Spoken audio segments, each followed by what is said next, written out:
Bismillahirrahmanirrahim. Alhamdulillah. Wassalatu wassalamu ala rasulillah. Wa la nabiyya ba'da amma ba'd. Assalamu alaykum wa rahmatullahi wa barakatuh. Hurmatli, qadrli musulmon bavurlar, ag'ayin do'stlar. Bugungi sahabamiz Sumama ibn Usal roziyallohu anhu.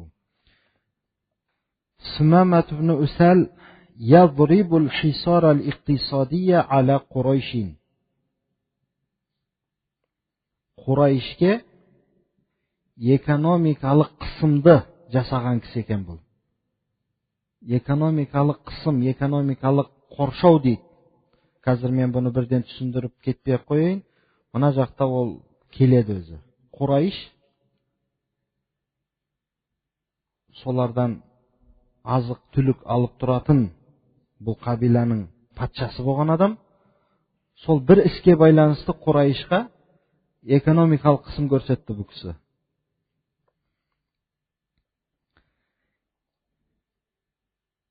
في السنة السادسة للهجرة عزم الرسول صلوات الله عليه على أن يوسع نطاق دعوته إلى الله، فكتب 8 كتب إلى ملوك العرب والعجم وبعث بها إليهم يدعوهم فيها إلى الإسلام. وكان في جملة من كاتبهم سمامة بن أسال الحنفي. ولا غرو، فسمامة قيل من أقيال العرب في الجاهلية، وسيد من سادة بني حنيفة المرموقين، وملك من ملوك اليمامة الذين لا يعصى لهم أمر. Hicratın 6. yılında Peygamberimiz sallallahu aleyhi ve sellem Allah Tağalaga bolgan dağwatının beldigin kengeytуді қалады дейді. Қараңыз қалай сипаттайды. Белдік жалпы әр түрлі болады. Қарны жоқ адамдардың белдігі қысқарақ болады. Қарны үлкейген сайын белдікте ұзарады ғой. Сол сияқты дағуатты бір белдікке теңеп жатыр. Пайғамбарымыз саллаллаху алейхи ва саллям дағуат белдігін кеңейтуді қалады енді. Яғни дағуатын шекарасын кеңейтуді қалады. Сол орайда 8 хат жазып Арабтардың және ажамдардың патшаларына сол 8 хатты пайғамбарымыз жөнетті. Ол хатта пайғамбарымыз саллаллаху алейхи ва саллям оларды исламға шақыратын еді. Ажамдардың патшасын өткенде анау Абдуллах ибн Хузафа екі бірдей ажамдардың патшасы болған, мына дүниені өз заманында тіреп тұрғандай болған румдықтардың патшасы мен Қайсар мен парсылардың патшаларына барған еді. Міне солардан бірі енді бұл арабтардың патшасы болған. Пайғамбарымыз саллаллаху алейхи ва саллям хат жіберген адамдардың ішінде қазіргі біздің оқиғамыздың кейіпкері Сумама ibn Usal болған еді. Ол бұған дейін сахаба пайғамбарымыз саллаллаху алейхи ва салламның дініне кіргенге дейін бұл араб басшыларынан, араб патшаларынан бірі болған еді. Жахилият дәуірінде. Өзі Қойыл деп, өзі аты айтып тұрғандай, не үшін Қойыл min aqyalil arab деп аталды десе, суммия бизалика лианнаху иза қола қоулан нафаза. Қойыл деген сөз қола дегеннен шыққан екен да. Ол бір сөз айтатын болса, ол сөзі әлбетте өтетін еді. Сөзі жерге түспейтін адам еді дегені ғой. Міне Сумама ibn Usal сондай араб қабилаларының ішіндегі мына Ямама дейді, Бәни Ханифа деген қабиланың ішіндегі ең сөзі өткір патшасы, ең басшысы болған адам еді. Бұл ямамалықтарды сондай деп сипаттайды. Олар үшін ешбір істе кері кетушілік жоқ. Яғни айтқаны болатын, олардың істері орындалмай қалмайтын еді. Мына сондай қабиланың басшысы болған адам еді бұл Сумамат ибн Усал. Талаққа Сумамат рисалатан Наби алейхи салату вассалам بالزراية والإعراض وأخذته العزة بالإثم فأصم أذنيه عن سماع دعوة الحق والخير ثم إنه ركبه شيطانه فأغراه بقتل رسول الله صلى الله عليه وسلم ووادي دعوته معه فدأب يتحين الفرص للقضاء على النبي صلى الله عليه وسلم حتى أصاب منه غرة وكادت تتم الجريمة شنعاء لولا أن أحد أعمام سمامة ثناه عن عزمه في آخر لحظة فنجى الله نبيه صلى الله عليه وسلم من شره. Енді пайғамбарымыз саллаллаху алейхи ва саллам жіберген хатты Сумамат ибн Усал өте бір пәске ұрумен қабылдады. Менсінбестен оны тәкаппарлық бойын билеп алды дейді. Ахазатхул иззату бил исм деп, оның бойын менмендік билеп алды, бойын тәкаппарлық билеп алды. Менсінбеді пайғамбарымыз саллаллаху алейхи ва салламнан келген хатты. Өйткені әрине ол кезде иманға кірмеген кез еді. Екі құлағын керең қып алды пайғамбарымыз саллаллаху алейхи ва салламның хаққа, жақсылыққа болған дағуатын естуден. Естігісі де келмеді. Керісінше оған шайтаны мініп алды дейді. Шайтаны оны қызықтырды пайғамбарымыз саллаллаху алейхи ва салламды өлтіруге. Және пайғамбарымыз саллаллаху алейхи ва салламның дағуатын бір жолата көміп тастауға шайтаны қызықтырды. Шайтан не деп қызықтыруы мүмкін? Оны айтады, сен өзің бір патша болсаң, сөзің жерге түспейтін, сөзің өтіп тұрған адам болса, сол бір өзім пайғамбармын деген адамның дағуатын қабылдайсың ба? Одан да оны өлтірді, сол дағуатын бір жолата көміп тастай сал, қайтып айтпасын. Деген сияқты сондай әзәзіл шайтан сондай сөздермен азғырады ғой. Бұл соны енді ниет қып қалды дейді. Соған дайындалып, жан тәнімен кірісіп, бір фұрсат, бір қолайлы сәтті күтіп жүрді. Сол ойын іске асыру үшін. Бірақ осы бір өте жаман күнә іс аяқталмай қалды. Өйткені Сумаманың ағаларынан бірі оны бұл ойынан қайтарды. Ең соңғы сәтте. Сөйтіп Алла Тағала өзінің пайғамбарын Сумамат ибн Усалдың жамандығынан құтқарды дейді. Шынында бұл қолында көп нәрсе бар адам еді. Сөзі жерге түспейтін абыройлы, сол дәуірдегі араб патшаларының ішіндегі бір абыройлы еді. Әрине Алла Тағала өзінің пайғамбарын еш уақытта ешкімнің зиянына бермес еді. Ол жағы да бар. Бірақ мына кітапта келтіруінше Сумаманы сол Амма дейді, ағаларынан бірі, көкелерінен бірі, ақырғы сәттердің бірінде ол ойынан қайтарды. Ләкинна Сумамата иза кана қад каффа ан Расулиллахи салаватуллахи алейхи فإنه لم يكف عن أصحابه حيث جعل يتربص بهم حتى ظفر بعدد منهم وقتلهم شر قتلة فأحضر النبي عليه الصلاة والسلام دمه وأعلن ذلك في أصحابه. Sumama бірақ пайғамбарымыз саллаллаху алейхи ва салламнан қолын тартқанымен, пайғамбарымызды өлтіруден өзін тыйғанымен, пайғамбарымыз саллаллаху алейхи ва салламның сахабаларынан өзін тыймады, қолын тартпады. Ол бір қолайлы сәттерді күтіп тұрып, пайғамбарымыз саллаллаху алейхи ва салламның сахабаларын ұстап алып, öte bir жаман өліммен өлтіретін еді. Сол үшін де пайғамбарымыз саллаллаху алейхи ва саллям оның қанын бекер қылды дейді. Бекер дегені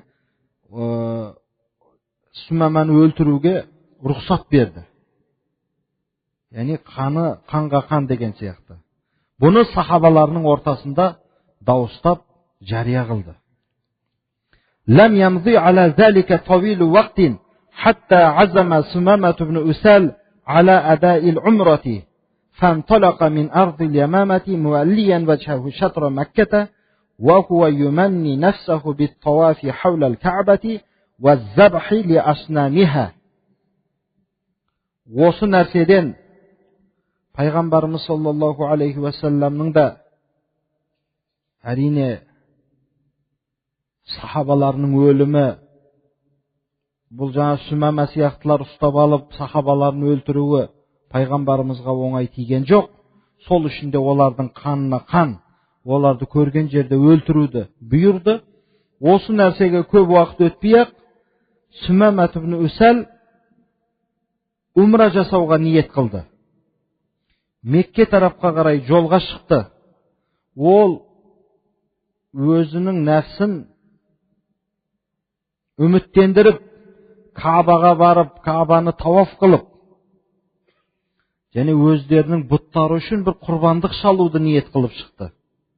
Арабтар жахилият, надандық дәуірінде де, исламға дейін де со Каабаны айналып, со жерлерде малдың етін сойып, қанын шашыратып, өздерінше жалаңаштанып алып, тауаф қылып, түрлі надандықтарды жасады ғой енді. Бұл да сондай умра деп, хажы деп атады және өздері соларын. Умра жасап барып, тауаф жасап, ана бұттарымызға арнап бір мал сойып қайтайын деп, Ямамадан Меккеге қарай бет алды. وبين كان سمامة في بعض طريقه قريبا من المدينة نزلت به نازلة لم تقع له في حسبان.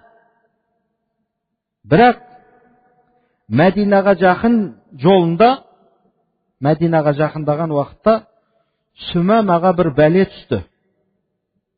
Бір бәлеге жолықты ол.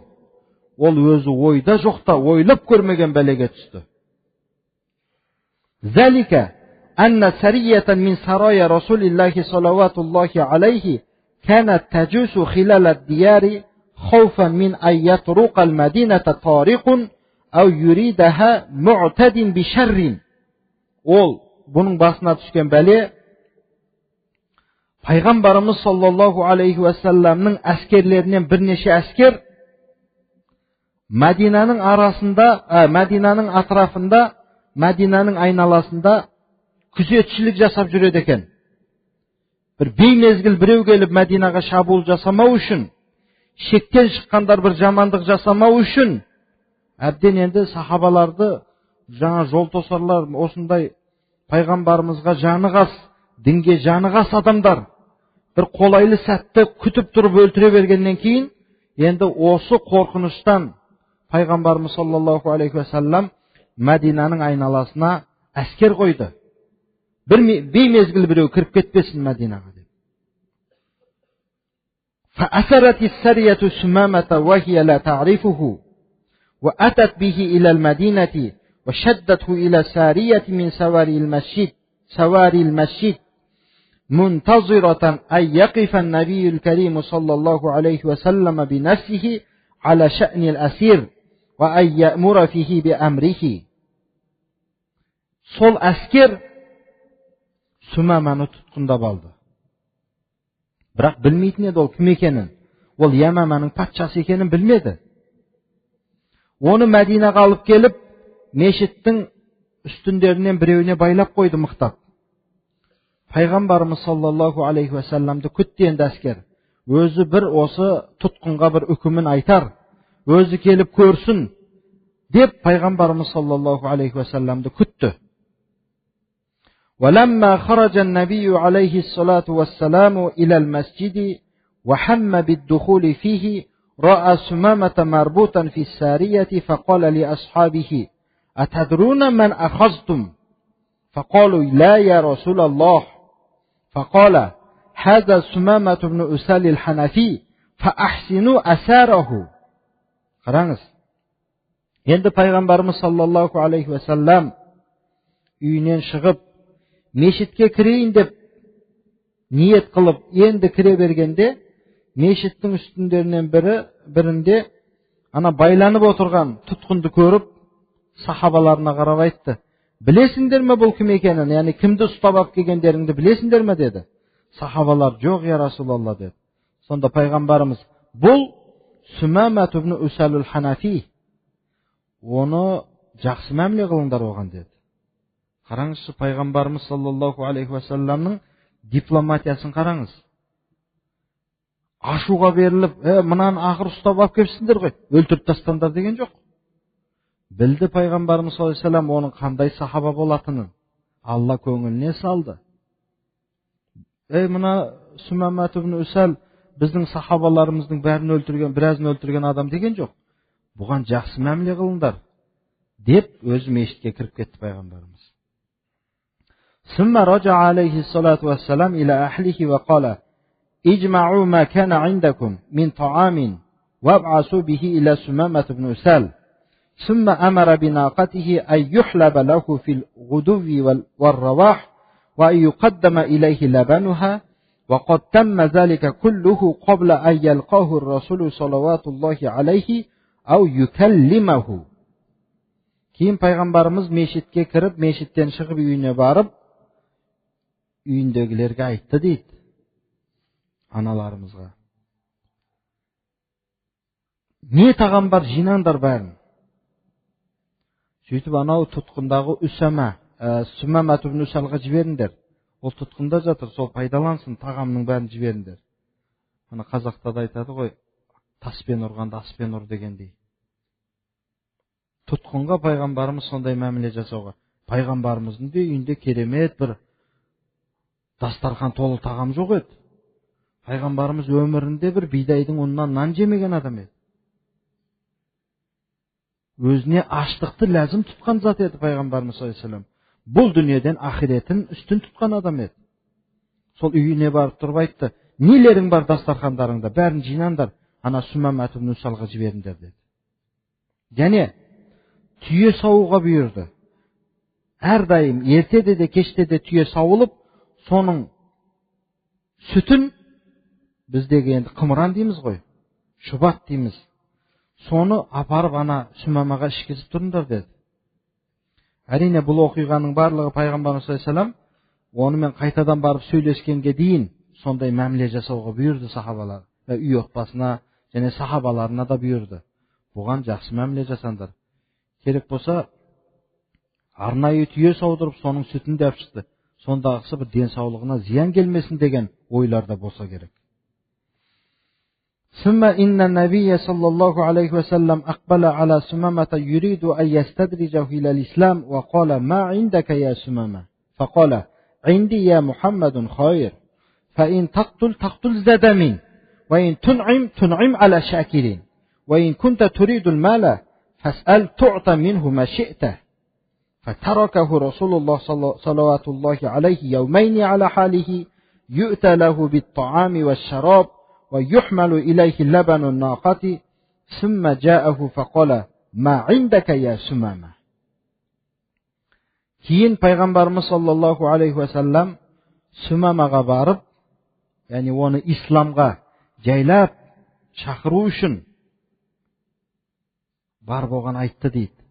"Ma indaka ya Sumama." Ne o'ying bor ey Sumama? Ya'ni buni aniq ma'nosi, ya'ni sening aldında ne var degani, bu endi o'yingda ne var?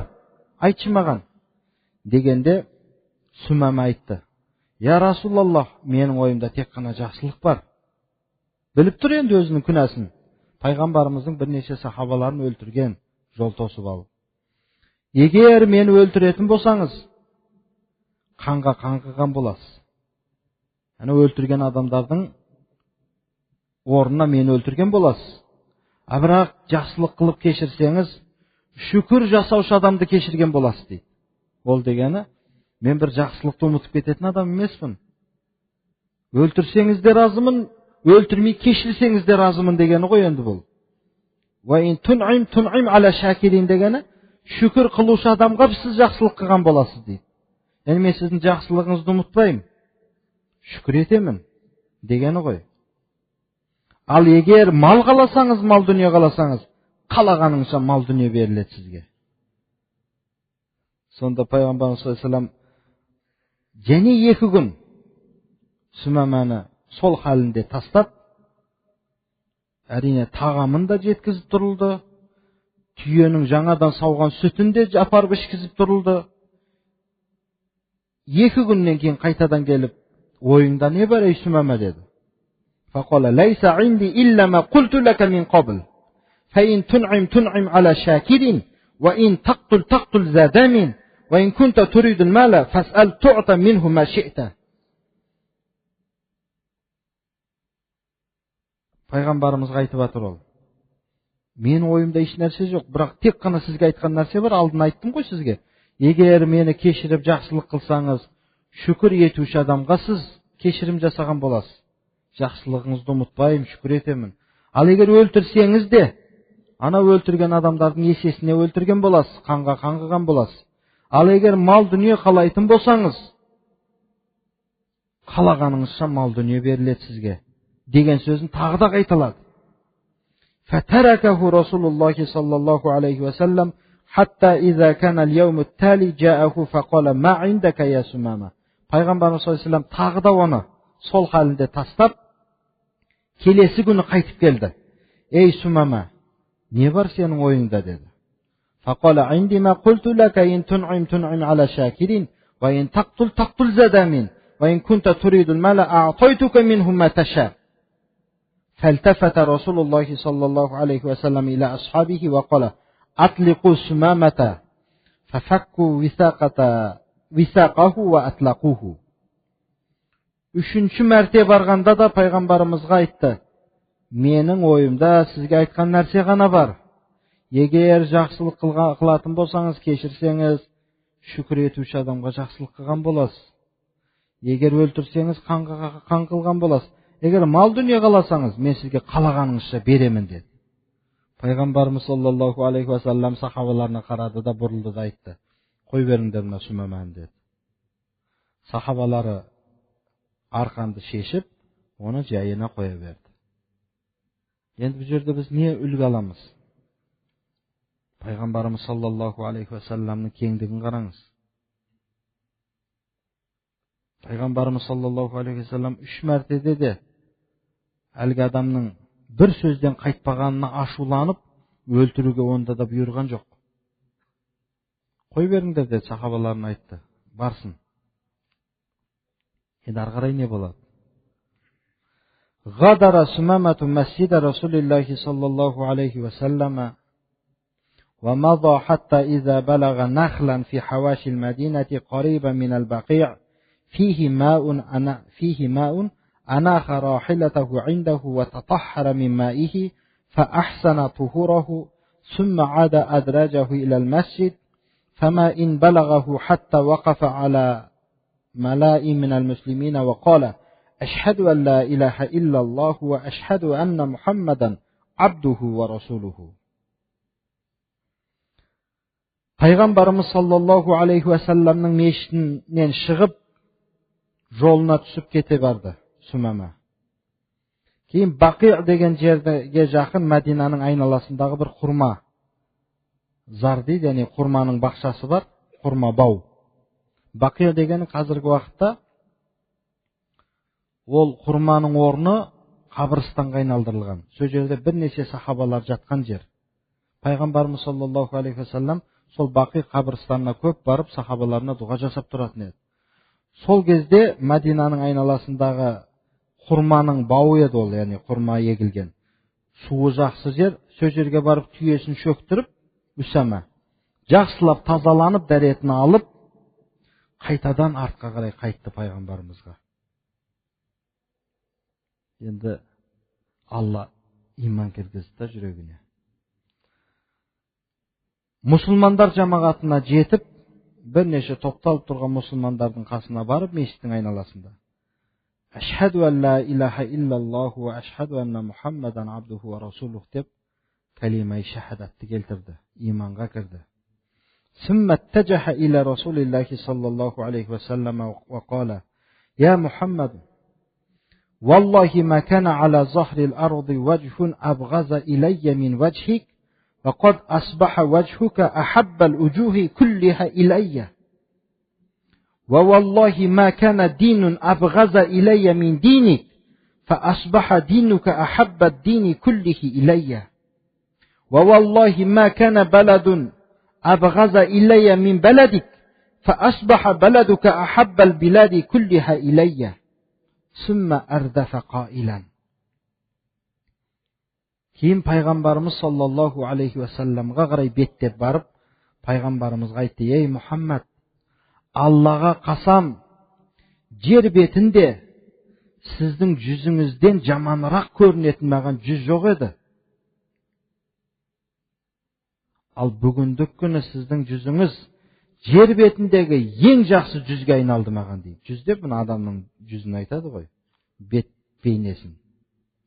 Және Аллаға қасам, жер бетінде сіздің дініңізден жаманырақ дін жоқ еді мен үшін.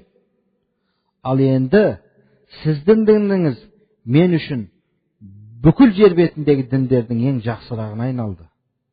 Және Аллаға қасам, сіздің тұрған қалаңыз жер бетіндегі ең мен жаман көретін қала еді.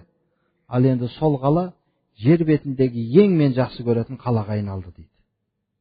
Сөзін сонымен жеткізіп жатырды.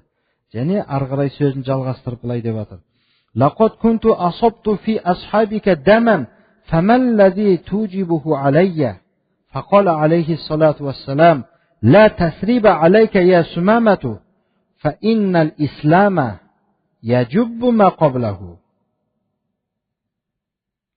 Сөйтіп айтты дейді: "Мен сіздің сахабаларыңызға көп қиыншылық жеткіздім. Көп сахабалардың қанын төктім. Енді маған нені сіз белгілейсіз? Сіз маған енді нені үкім етесіз?" деп сұрады пайғамбарымыздан. Сол кезде пайғамбарымыз саллаллаху алейхи вассалам айтты: "Ей Сумама, саған ешқандай сөгіс жоқ. Өйткені ислам өзінен алдыңғы өткен нәрселердің барлығын өшіріп жібереді, кешіріп жібереді" деді. Осы кей кезде өткенде де айттық қой, кейбір адамдар өмірінде көп қателіктер жасап, дінге кіріп намаз оқып, бетін бұрайын десе, шайтан азғырып тұрады оны: "Ей, сен сонша жамандық жасадың, қайтпай-ақ қой енді, болды, енді қанша өмір сүресің, енді осы жамандығымен өтіп кете бер, енді бара көресің ана жаққа" дейді. Міне шайтан сондай жерлерде адамды пайдаланады ғой. Міне осы нәрсені ұмытпау керек. Әл-исламу яджуббу ма қаблаха дейді. Қаблаху. Ислам, яғни ислам дініне кіру адамның алдыңғы өткен барлық қателерін өшіріп жібереді. Ол ары қарай тәубе қылып, исламында бекем болса болды.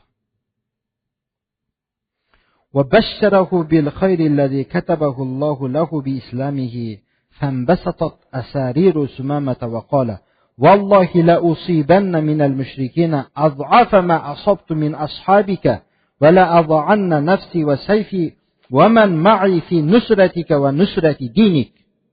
Қараңызшы, мына қандай бақыт. Пайғамбарымыз саллаллаху алейхи уассалам башарат беріп, қуандырып, сүйіншілеп, оның исламға кіргенін Алла тағала оған нәсіп еткен нәрсемен сүйіншіледі. Усаманың маңдайы жазылды дейді. Асарир деп мына маңдайындағы мына сызықтарды айтады екен, маңдайындағы әжімдері жазылып қойған. Ол дегені адам баласының жүзіне қуаныш кірді дегені ғой. Сөйтіп тұрып айтты дейді: "Аллаға қасам, мүшриктерге мен сондай бір мұсибат жеткіземін, сіздің сахабаларыңызға жеткізгеннің екі еселеп мен оларға мұсибат жеткіземін. Бүгінгі күннен бастап мен өзімнің нәпсімді де, қылышымды да, және қасымдағы адамдардың барлығын сіздің жәрдеміңізге, және сіздің дініңіздің жәрдеміне қоямын" деді. Сумма қала: "Я Расулаллах, инна хайлака ахазатни ва ана уридул умрата, фамаза тара ан аф'ала?" فقال عليه الصلاة والسلام: "امضي لأداء عمرتك ولكن على شرعة الله ورسوله وعلمه ما يقوم به من المناسك." Keyin aytdi: "Ya Rasululloh, men o'zi umraga ketib bora жатқан адам edim. Sizning askarlaringiz meni yo'ldan ustab oldi. Endi men umrani qaytadan жалғастыруды қалаймын. Ne aytasiz mаған?" dedi. Sonda Payg'ambarimiz alayhisalom aytdi: "Yo'lingni жалғастыр. Umrangda ada qilgin barib. Biroq burungi jahiliyat davrindagidek emas. Allohning shariatına ko'ra, Allohning shariatına say, және Allohning rasulining aytganına say, shariatına say umra жасагын deb umraning manasiblarini, ya'ni umraning shartlarini o'rgata boshladi. Maza sumamatu ila g'oyatihi hatta iza balagha batna Makkah waqafa yujaljilu bi sawtihi al-ali qailan labbayk Allahumma labbayk labbayk la sharika laka labbayk innal hamda wan ni'mata laka wal mulk la sharika lak. فكان أول مسلم على ظهر الأرض دخل مكة ملبيا. Keyin Sumama o'zining maqsadına qaray ketdi. Mekke'ga yaqin yerga borgandan keyin to'xtab, o'zining juvon bar davsimen жаңғыртып turib labbayk Allohumma labbayk ayta boshladi. Qarаңыз, bu kishining nesin, Alloh nasib etgan narsasin. Yer betindagi so labbayk Allohumma labbaykni Mekke qalasına avvalga aytib kirgan musulmon o'zi kishi ekan. Oған дейін hech bir musulmon, endi o кезде Payg'ambarimiz sollallohu alayhi vasallam Madinada bu hijratning 6-yilida bo'lib жатқан voqea. Mekkede kilen mushriklar qoldi. O yerga ashiqdan ashiq labbayk Allohumma labbayk deb aytib kirib o'ng'ay emas edi. Sumama birinchi yer betindagi labbaykani ashiqdan ashiq davsin жаңғыртib Mekke'ga aytib kirgan musulmon ekan bu kishi. Quraysh qarab o'tirsinba. Buna jaqdan labbaykani aytib birov kele жатса. Ne isteydi endi Quraysh? Sami'at Qurayshun sawtal talbiyati fahabbat mu'zabatan mughzabatan maz'uratan wastalat as-suyuf min aghmadiha wattajahat nahwa as-sawti litabtisha bihadha alladhi iqtahama 'alayha 'arinaha. Endi Quraysh talbiyaning davsini eshitib, jan labbayk Allohumma labbaykdi. Ашуланып, qandari qizib, o'rinlaridan atib turib, qilichlarni qindarından suırib, yugurib mına talbiya davsi chiqqan joqqa qaray ketdi. Kim ekan ol? Bularning inderini deb atırlar kitapta. Bularning inderini basib kirib, ashiqdan ashiq talbiyani aytib kele жатқан kim ekan? Sonu ustab alayıq deb Quraysh tura jöneldi. ولما أقبل القوم على سمامة رفع صوته بالتلبية وهو ينظر إليهم بكبرياء فهم فتى من فتيان قريش أن يرديه بسهم فأخذوا على يديه وقالوا ويحك أتعلم من هذا. Keyin qavm yugurib Sumama tarafga borgan кезде Sumama davsin janeda talbiyamen ko'tarib labbayk Allohumma labbaykni qattiroq aytib turdi. Ol Qurayshlarga sonday mensinbey takabburlikdan qarab turdi. Әрине ol o'zi burunda podsha edi. Және ol dunyodagi eng barbaylikni bo'yina jinab, islom, iymonni jinab kelib, shirk ahline ol sonday kibriya, takabburlikdan qarab turdi. So кезде Qurayshning yosh yigitlardan biri atpaqchi bo'ldi buni. So кезде Qurayshning ulkanlari qo'ldan ustab to'xtatib, "Ey, bilesingmi bu kim ekanini? Innahu Sumama ibn Usal malikul Yamamat. Ey, bulanov Yamamaning podshosi Sumama ibn Usal qo'y" deb atayin deb turgan yigitlarni to'xtatib qoldi. "Wallahi in asabtumuhu bisu'in qata'a qawmuhu anna al-mirata wa amatuna ju'an." ثم أقبل القوم على سمامة بعد أن أعادوا السيوف إلى أغمادها وقالوا ما بك يا سمامة. Keyin әлгі атайын деп тұрған жігіттерін тоқтатып қалған адамдар айтып жатыр дейді. Егер біз бұған бір жамандық жеткізетін болсақ, оның қауымы бізден жәрдемін тоқтатып қояды. Біз аштан өліп қаламыз ғой дейді. Соның өзінде қу қарынды ойлап жатыр да бұл. Қу құлқынды ойлап жатыр да. Кейін қауым Сумамаға барып, қылыштарын қайтадан қындарына салып, оған айтты дейді. Ей Сумама, не yapып жүрсің бұл жақта? Дейді ғой, мәбика я Сумама деген, не yapып жүрсің бұл жақта? Асабаута ва таракта динака ва дина абаик. Дініңнен шығып кеттің ба не? Ата бабаларың сиынатын діннен шығып кеттің ба? Арабтарда сабаута дегені жаңағы өздерінің батыл, дұрыс емес дінін тастап исламға өткен адамдарға сен дініңді тәрк қылдың ба? Ата бабаларымыз ежелден сиынып келе жатқан бұттарымыз тәрк қылып сен Мұхаммедтің дініне өтіп кеттің ба? Дегенді айтады екен да. Фақала ما صبوت ولكني اتبعت خير دين اتبعت دين محمد ثم أردف يقول أقسم برب هذا البيت إنه لا يصل إليكم بعد عودة إلى اليمامة حبة من قمحها أو شيء من خيراتها حتى تتبعوا محمدا عن آخركم. Keyin Sumama aytadi, "Yo'q, men dinni tark qilgan jo'qman. Men kersincha eng yaxshi dinga kirdim. Muhammad alayhisalomning dinine kirdim." deb артынша айтып жатыр. Мынау Кабаның Раббысына қасам, сендерге бұдан кейін мен Ямамаға қайтып барғанымнан кейін бидайдың бір дәні де жетпейтін болады. Бізден сендерге ешбір жақсылық болмайды егер сендер Мұхаммад алейхиссалам дініне бүтіндей өтпейінше, сол дінге кірмейінше мен сендерге бір түйір дән жібермеймін. Бір түйір жақсылық көрсетпеймін дегені ғой. Анау басындағы сөз осы ғой. Құрайыштарға экономикалық қысым көрсеткен адам деген осы болды да. Өзі дінге кіріп алып, Құрайыштарға айтты, сендер де мен кірген Мұхаммад алейхиссаламның дініне тайлы тұяғыңмен біріңде қалмастан соңыңа дейін кірмейінше мен сендерге бір түйір дән жібермеймін деді.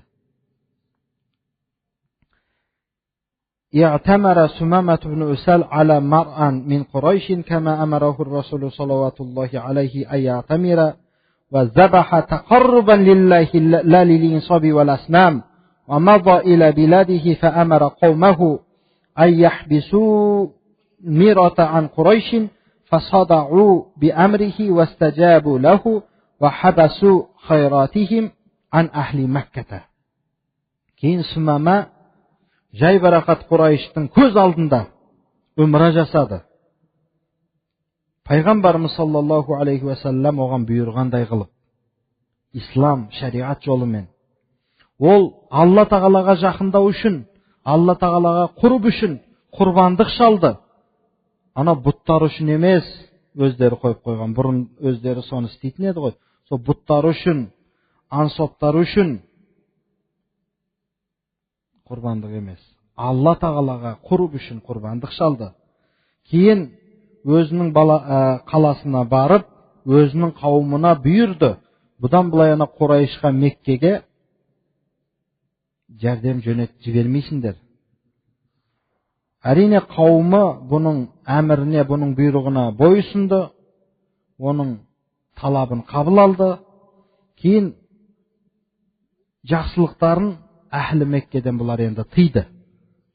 Жәрдемдерін тыйды, жібермей қойды. Өйткені бұл сөзі жерге түспейтін, сондай абыройлы, сол Ямама жерінің патшасы еді ғой. Ахазал хисару лади فرضه سمامة على قريش يشتد شيئا فشيئا فارتفعت الأسعار وفشى الجوع في الناس واشتد عليهم الكرب حتى خافوا على أنفسهم وأبنائهم من أن يحلكوا جوعا. عند ذلك كتبوا إلى رسول الله صلى الله عليه وسلم يقولون إن عهدنا بك أنك تصل الرحمة وتحز على ذلك وها أنت قد قطعت أرحمنا فقتلت الآباء بالسيف وأمت الأبناء بالجوع وإن سمامة بن أسال قد قطع عنا ميراثنا وأضر بنا فإن رأيت أن تكتب إليه أن يبعث إلينا بما نحتاج إليه فافعل. فكتب عليه الصلاة والسلام إلى سمامة بأن يطلق لهم ميراثهم فأطلقها. Endi Sumamat ibn Usal Qurayshlarga jasagan qismi kuchayib ketdi kundan kunga. Endi Qurayshlarda Mekke qalasida narx ko'tarilib ketdi. Biday endi kelmedi. Bidayмен qamtamasыз etib o'tirgan yer edi Yamama bularda. Endi odamlarning orasida açlıq tarqala boshladi. Sonday qiyinchilik halga keldi.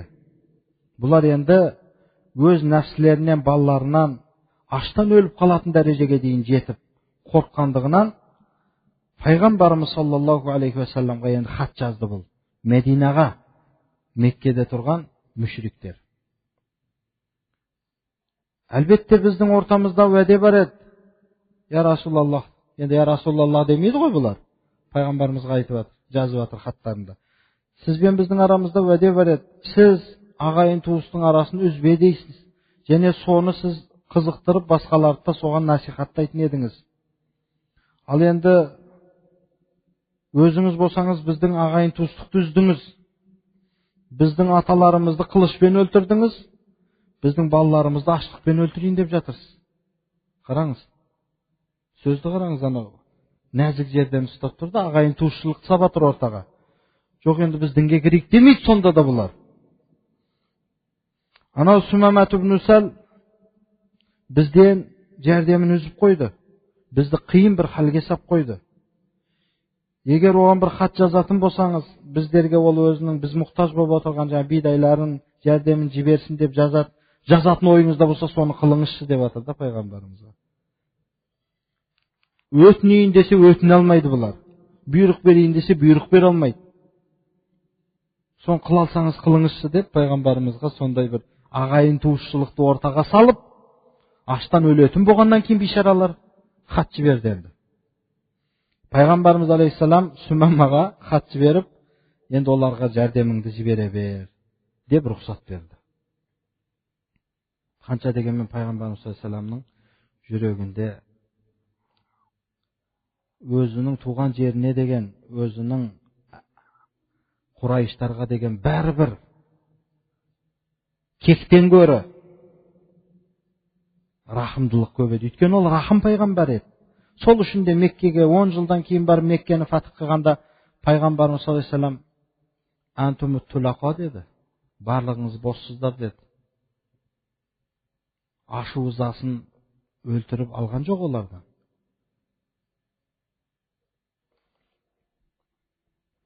ظل سمامة بن أسال ما امتدت به الحياة وفيا لدينه حافظا لعهد نبيه. Сумамат ibn Usal өмірінің жеткеніне дейін, яғни өмір бойы өзінің дініне опадар болды, яғни өзінің дінін өте сондай бір опасын, яғни үдесінен шығып ұстады. Пайғамбарымыз саллаллаху алейхи вассаламға берген уәдесін сақтады. فلما التحق الرسول عليه الصلاة والسلام بالرفيق الأعلى وطفق العرب يخرجون من دين الله زرافات ووحدانا وقام مسيلمة الكذاب في بني حنيفة يدعوهم إلى الإيمان به وقف سمامة في وجهه وقال لقومه يا بني حنيفة إياكم وهذا الأمر المظلم الذي لا نور فيه. Bir qizig'i Payg'ambarimiz sollallohu alayhi vasallam dunyodan o'tgandan keyin Rabbisiмен qavuşgandan keyin arablar dindan jamoat bo'lib birtindeb chiqa boshladi qo'y. Сол кезде Musaylamatul Kazzab Bani Hanifa qavmida ularni o'zine iymon keltiruvga chaqira boshladi. Bani Hanifa qavmining da Musaylamatul Kazzab, ya'ni Sumamat ibn Usal da sol qavmdan ekanda. оның бетіне барып бетіне айтты. Сумамат ибн Усал, Мусайламатул Каззабқа, енді екеуі бір жерден, Ямамадан, бір қауымнан, Бани Ханифа. Өзінің қауымын айтты, ананың бетінше, көзінше. Ей Бани Ханифа, ей Ханифа қауымы. Мынау зұлым істен өздеріңізді сақтаңыздар. Өйткені ол істен нұр жоқ деді. Мына жалғаншы дегені ғой. Бұл зұлым музлимнің зұлым келтіретін істен өздеріңізді сақтаңыздар. Бұл істен нұр жоқ.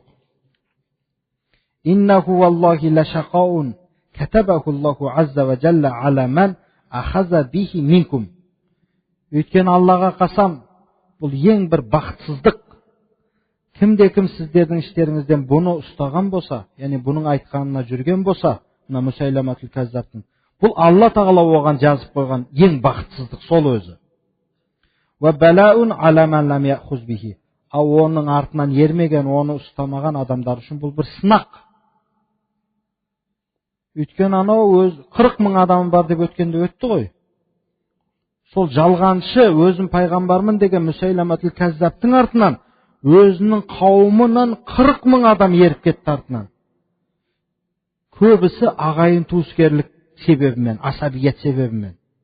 Айтты ғой, мына Бани Ханифаның жалғаншы Каззабы анау Құрайыштың пайғамбарымыз саллаллаху алейхи ва саллямды айтып жатыр. Садиқынан гөрі бізге жақсырақ деп, ағайын туысшылықты ортаға қойып, бұлар еріп кетіп қалды соның артынан. Соны айтып жатыр. Бұның артынан жүргендеріңе айтып қояйын, бұл Алла тағаланың сендердің пешенелеріңе жазып қойған ең бақытсыз адам ғана бұның артынан жүреді. Ал оны ұстап, оның артынан жүрмеген адамдарға бұл бір сынақ. Өйткені адам баласының табиғатында бір нахақ, дұрыс емес нәрсеге қарай еріп кету өзі көбірек болып тұрады. Біреу хаққа шақырса, оның артынан біреу шығып нахаққа шақырса, нахақ жаққа қарай адамдар көбірек кетіп қалуы адам табиғатында бар нәрсе да ол.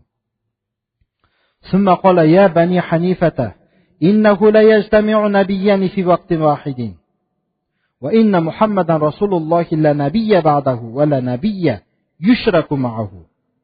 Кейін айтты дейді, ей Бани Ханифа, екі пайғамбар бір уақытта келмейді. Неге бастарың жетпей жатыр соған дегені ғой.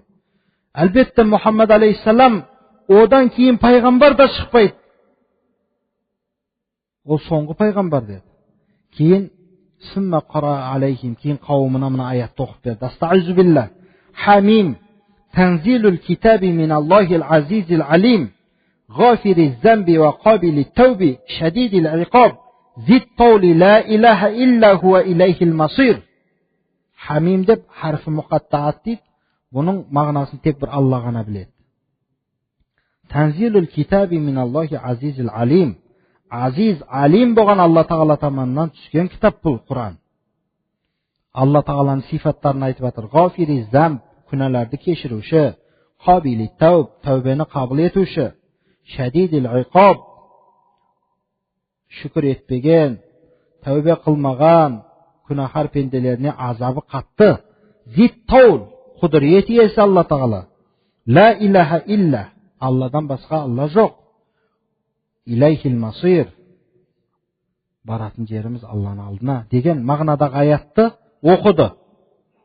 Сөйтіп тұрып айтты дейді. Сумма қала айна каламуллахи хаза мин қаули Мусайламата я зифда ниқима таниқин ла шараба тамнаин ва лал маа тукаддирин.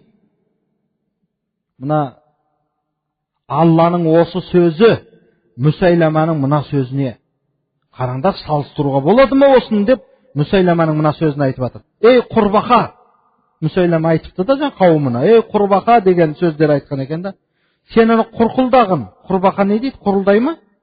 Сен құрылдағын. Ана адамдар құрылдамай жатыр. Олар шарапты ішпей жатыр, өздерін, яғни шараптан мән қылмады.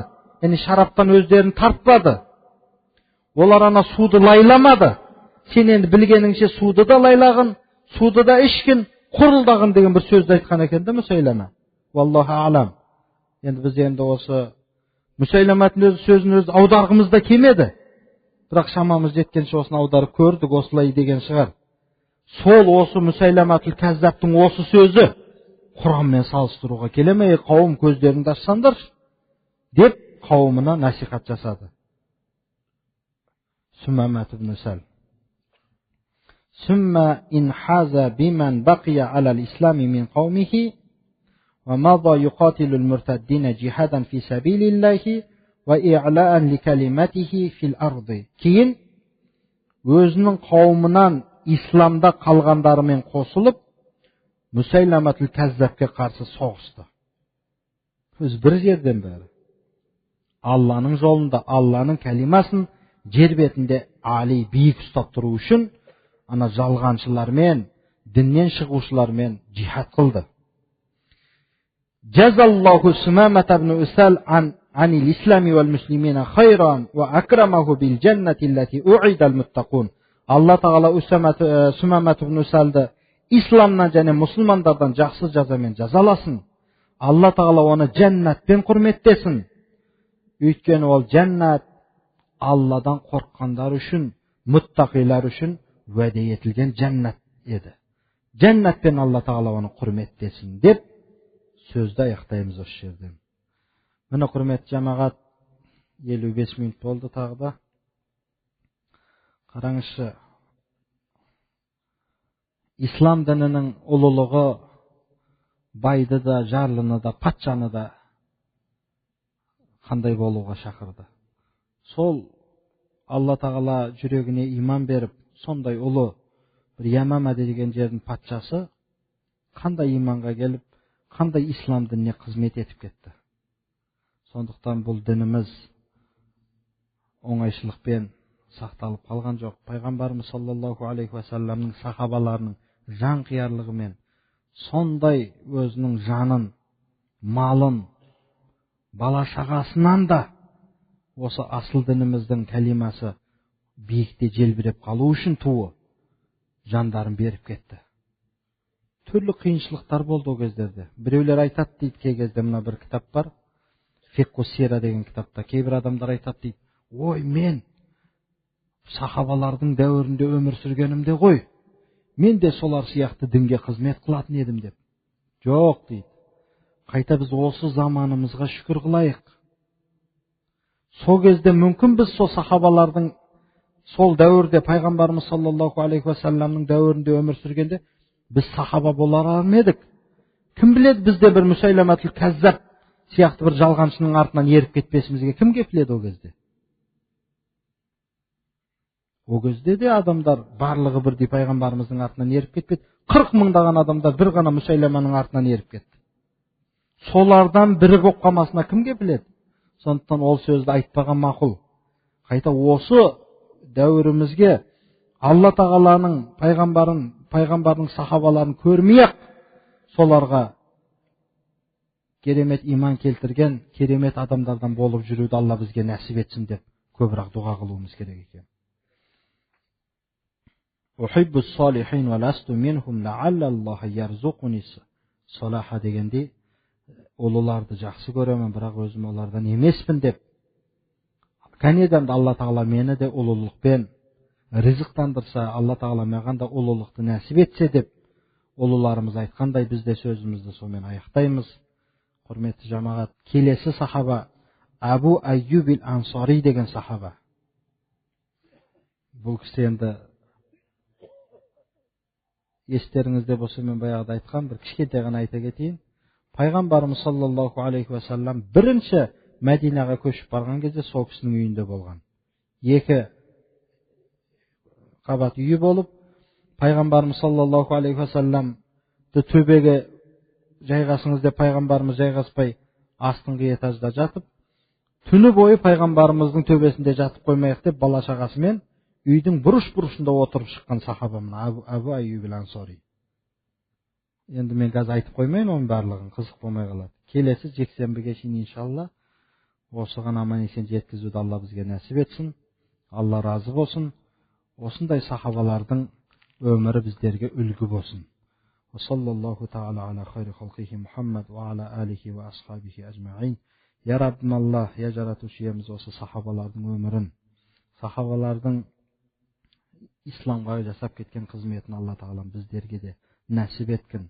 Біздердің Алла Тағалам жүректеріміздегі имандарымызды күшейткен.